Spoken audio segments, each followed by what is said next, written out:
નમસ્કાર દોસ્તો, VB news digital ચેનલમાં તમારું સ્વાગત છે। દેશ, દુનિયા અને ગુજરાતના તાજા મોટા અને સૌથી મહત્વપૂર્ણ સમાચાર જાણીએ।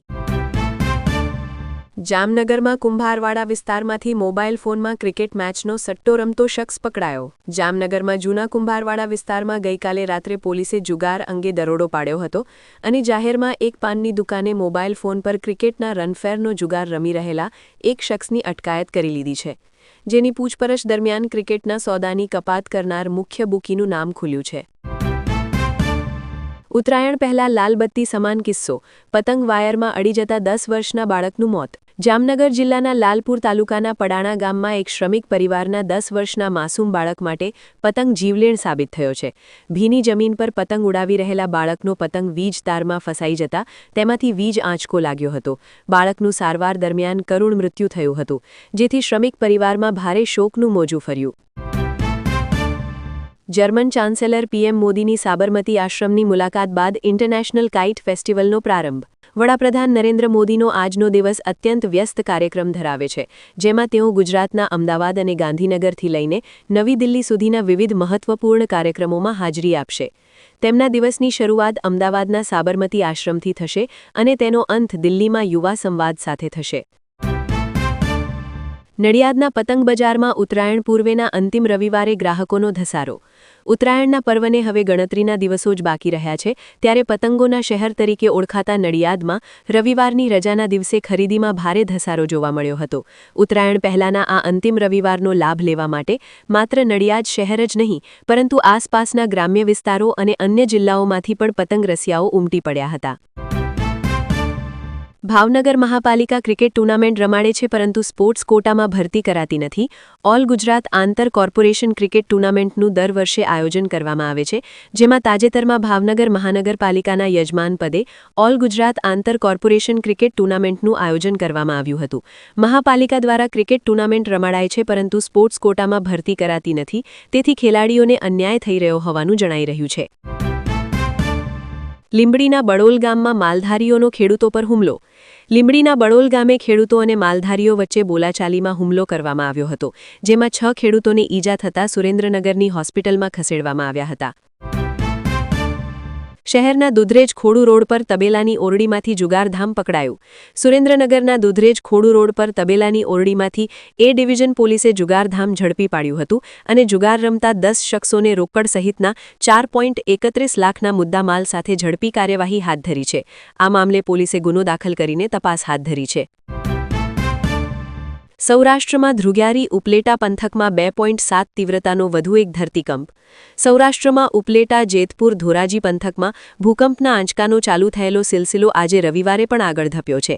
જો કે આજે વહેલી સવારે જ્યારે લોકો ગાઢ નિંદ્રામાં હતા, ત્યારે ઉપલેટા અને તેની આસપાસના ગ્રામ્ય વિસ્તારોમાં 2.7 તીવ્રતાનો ભૂકંપનો હળવો આંચકો અનુભવાયો હતો।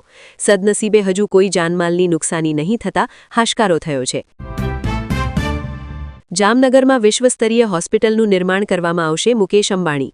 વાઇબ્રન્ટ ગુજરાત રિજનલ કોન્ફરન્સના પ્રારંભે દેશના જાણીતા ઉદ્યોગપતિઓએ ગુજરાતના વિકાસ માટે મહત્વની વિગતો જાહેર કરી હતી। રિલાયન્સ ઇન્ડસ્ટ્રીઝના ચેરમેન મુકેશ અંબાણીએ જણાવ્યું હતું કે રિલાયન્સ આગામી 5 વર્ષમાં ગુજરાતમાં ₹7 લાખ કરોડનું રોકાણ કરશે। તેમણે જણાવ્યું હતું કે ગુજરાત એ રિલાયન્સનું હૃદય છે।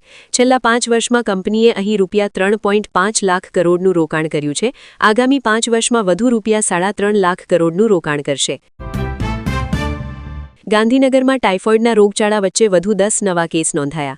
ગાંધીનગરના જૂના સેક્ટરોમાં ટાઇફોઇડના રોગચાળાને 10 દિવસ ઉપરાંતનો સમય થઈ ગયો, છતાં હજી પણ કેસો મળી રહ્યા છે। ત્યારે આજે વધુ 10 નવા કેસ કોર્પોરેશનના ચોપડે નોંધાયા હતા, તો સિવિલમાં સારવાર લઈ રહેલા 13 દર્દીઓને રજા આપવામાં આવી હતી, જ્યારે હજી પણ 70 દર્દી સારવાર હેઠળ છે। 85 ટીમો દ્વારા હજી પણ અસરગ્રસ્ત વિસ્તારોમાં સર્વેલન્સ કરવામાં આવી રહ્યું છે।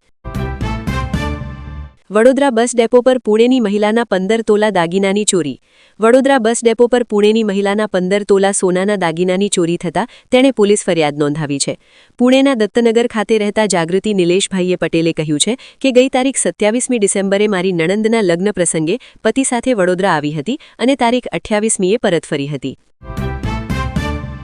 રાજકોટ આટકોટ દુષ્કર્મ કેસનો આરોપી દોષિત જાહેર 34 દિવસમાં જ કોર્ટનો ચુકાદો 15મીએ સજાનું એલાન રાજકોટ જિલ્લાના આટકોટ તાલુકામાં 7 વર્ષની બાળકી પર થયેલા દુષ્કર્મ કેસમાં આરોપીને કોર્ટે દોષિત ઠેરવ્યો છે પોલીસે આરોપીની ધરપકડ કરી 11 દિવસમાં ચાર્જશીટ ફાઇલ કરી હતી ધરપકડ બાદ 34 દિવસમાં કોર્ટે આરોપીને દોષિત ગણ્યો છે સજાનું એલાન 15મી જાન્યુઆરીના રોજ થશે ચાંદીમાં એક ઝાટકે ₹14,000નો ભાવ વધારો સોનું ફરી ઓલ ટાઈમ હાઈ બંનેમાં આગ ઝરતી તેજી આજે સોના અને ચાંદીના ભાવમાં નવો રેકોર્ડ સર્જાયો છે 12 જાન્યુઆરીએ સોનું અને ચાંદી બંનેના ભાવ ફરી ઓલ ટાઈમ હાઈ પર પહોંચી ગયા છે કોહલીએ વડોદરામાં સર્જ્યો રેકોર્ડ આંતરરાષ્ટ્રીય ક્રિકેટમાં સૌથી ઝડપથી પૂરા કર્યા 28,000 રન વડોદરામાં ન્યૂઝીલેન્ડ સામે રમાઈ રહેલી મેચમાં માત્ર 25 રન બનાવતાની સાથે જ વિરાટ કોહલીએ આંતરરાષ્ટ્રીય ક્રિકેટમાં 28,000 રન પૂરા કરી દીધા છે કોહલીએ આ જાદુઈ આંકડો માત્ર 557 મેચની 624 ઇનિંગ રમીને હાંસિલ કર્યો છે આ સિદ્ધિ મેળવનારો તે દુનિયાનો માત્ર ત્રીજો ક્રિકેટર છે આ પહેલા સચિન તેંડુલકર અને કુમાર સંગાકારા આ રેકોર્ડ કરી ચૂક્યા છે વિશ્વગુરુની વાતો વચ્ચે ભારત વિશ્વની બાબતોમાં પોતાનો અવાજ અને સુસંગતતા ગુમાવી રહ્યું છે અમેરિકાના 5મા પ્રમુખ દ્વારા મોનરોય ડોક્ટ્રિનની સત્તા અને ક્ષમતા બાબત વ્યાપક શંકા છતાં તે જાહેર કરાયાના 200 વર્ષ બાદ અમેરિકાના 47મા પ્રમુખ દ્વારા આ ડોક્ટ્રિનને ઉખેડવામાં આવ્યો છે મને લાગે છે ત્યાં સુધી હાલની સ્થિતિની 1823માં કલ્પના નહીં કરાઈ હોય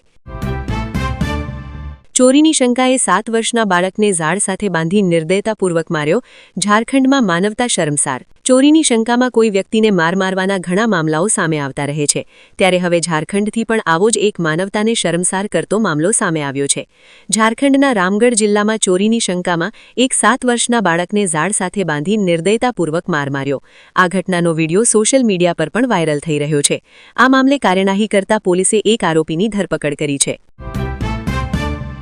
મુંબઈમાં મોડી રાતે ફ્રિજ બ્લાસ્ટ થતાં એક જ પરિવારના 3 લોકોના મોત આખું ઘર બળીને ખાખ મુંબઈના ગોરેગાંવ પશ્ચિમ સ્થિત ભગતસિંહ નગરમાં શનિવારે 10 જાન્યુઆરીએ વહેલી સવારે લગભગ 3 વાગે એક ઘરમાં ફ્રિજ બ્લાસ્ટ થયા બાદ આગ લાગવાની દુર્ઘટના બની હતી આ ભીષણ દુર્ઘટનામાં એક જ પરિવારના 3 લોકોના ગુંગળામણથી મૃત્યુ થયા છે જેમાં 2 પુરુષ અને 1 મહિલાનો સમાવેશ થાય છે